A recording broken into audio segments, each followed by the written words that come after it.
This is a Fox News alert. Again, Robert Mueller has submitted his report on the Russia investigation to Attorney General William Barr. The special counsel has been probing alleged Russia interference in the 2016 election for the past 21 months. The move now setting up a potential showdown over how much of it will be made public. Barr has indicated he's likely to send his own summary of the findings to Congress rather than Mueller's actual report, while Democrats have threatened to subpoena Mueller to testify publicly about what he found. Mueller's team has either indicted, convicted, or gotten guilty pleas from 34 people and 3 companies, including 6 former Trump advisors and or associates. Dana, we just don't know who's been indicted, who's been exonerated, but the president, in talking with Maria Bartiromo this morning, says people won't stand for it if it indicates that there was some wrongdoing, because he continues to say it was a witch hunt. Okay, so I just want to take a little step back and remember that, yes, of course, the media covers the angle like, okay, so was there Trump collusion, Trump involvement, and that has been with the media, and frankly, we have all been talking about. But remember, the genesis of this report wasn't about any bad dealings on behalf of the Trumps. It was about the Russians, right, and influence and attempted influence and basically trying to disrupt our elections. And we know from our intelligence agencies and from the Department of Homeland Security that those efforts by the Russians continue to this day, and we are headed into a very important election. So setting aside what it says or doesn't say about how Russia tried to get involved with these people, if there was involvement, et cetera, I think that this report could actually be quite instructive about what we need to do to protect our elections going forward, like how big that threat is. I think that's even more important than anything else, because we, obviously our country is surviving. We're not in a constitutional crisis, but going forward, if people don't trust the outcome of an election, then it really could all fall apart. That's a great point. Oh, thank you. John Roberts is with us now. John? Good afternoon to you, Juan. We're expecting very shortly a statement from the president's outside attorneys, Jay Sekulow and Rudy Giuliani. I should have it momentarily on my phone. We'll let you know as soon as I get it.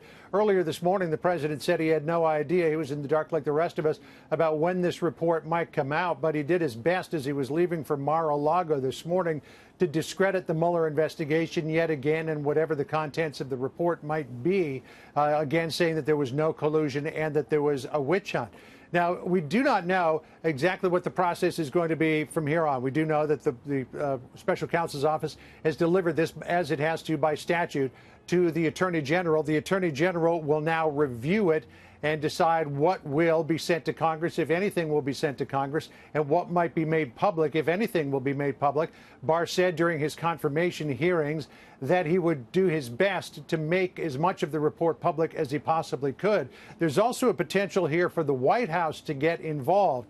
If there is no material in the report that is subject to executive privilege, the White House might not ask to see it. But if there is material contained in the report that is subject to executive privilege, Pat Cipollone, the White House counsel here at 1600 Pennsylvania Avenue, may put in a request to the Department of Justice to review it, to either waive executive privilege on the items that might be included in it, or to request redactions of the Department of Justice, and then it would be up again to William Barr, the Attorney General, and his team to make those redactions or decide if the redactions are necessary before anything was released to Congress and then to the public. It's also possible, because don't forget, this is all within the same branch of government.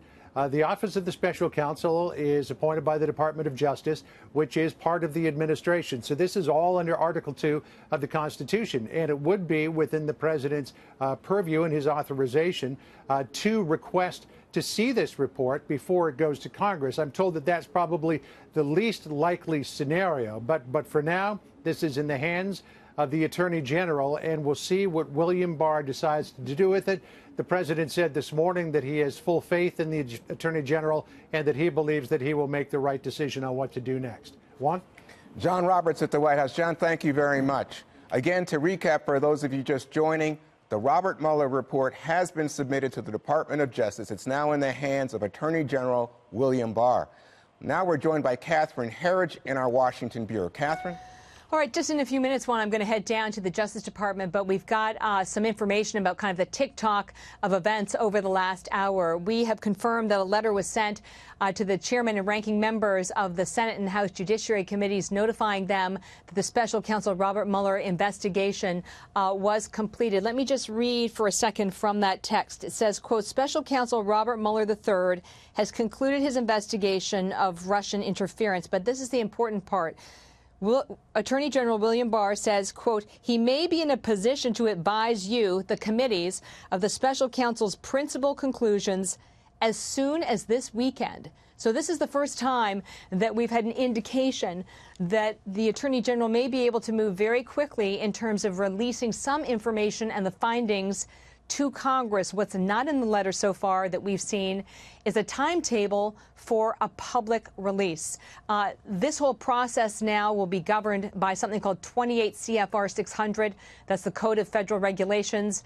It's very explicit that the Attorney General receives a confidential report and that there has to be notification to Congress of the findings. It's a little more vague on whether that's a summary from the Attorney General or whether he can include some of the raw data, if you will, from the Mueller report. The other thing that's often neglected in this discussion, which is stipulated in the regulations, is that there is a requirement by the Justice Department to notify Congress of any actions that Special Counsel Robert Mueller wanted to take but was blocked from taking by the Attorney General or an acting Attorney General. So that's the other thing to really watch. So again, to recap, things have moved very quickly in the last hour. My contact said they were notified of a short notice meeting on Capitol Hill, Republicans and Democrats on the House Judiciary Committee, that it would involve the Justice Department. And now we have confirmation of a letter to the ranking members and the chairman on those committees that the Mueller report is now complete. Juan. Catherine, stay with us. Dan has a question. Catherine, Sure. I did have a question. It might just be a little bit of a timing thing, because when you said that it's possible that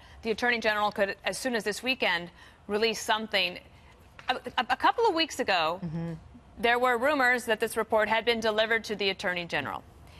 Do you think it is possible that that is true, that the Attorney General has had this report, and that is why they're making this announcement late on a Friday night, and that they think that they could turn around something? Because it doesn't seem to me, if he was actually just receiving it, that he could turn something around that quickly by Sunday. Well, if you look at the regulations, it's very specific about what has to be provided to Congress. It has to provide a cataloging, if you will, of the prosecutions that were brought, and also what they call declinations. So these are decisions not to proceed with criminal prosecutions because they feel they don't have sufficient evidence to do so. That is not a lengthy document that goes into the underlying evidence. And the reason I mention that is that the Deputy Attorney General Rod Rosenstein was very clear in a letter to Senator Grassley, the former head of the Senate Judiciary Committee, when he said, in effect, that he didn't want to repeat the same mistakes that were made in 2016, that it's not the department's position to release information that is damaging to individuals who are never prosecuted for any crimes in the future. And that was a reference, and it's cited in the letter, to the former FBI Director James Comey and his decision to publicly discuss the findings in the Clinton email case, but then to recommend against criminal prosecution. So the long answer to your concise question is that when you look at the regulations, it's entirely possible to deliver sort of the bare bones of what's required in a very short time frame. The unknown in all of this is whether the Attorney General William Barr will in fact go further, because he has some discretion to provide additional information, and that he also feels it's within the public interest to do so. And that really was at the heart, if you will, or the main element of his testimony during the confirmation hearings, that he pledged to do that to the extent that he was able, Dana. Catherine, thanks.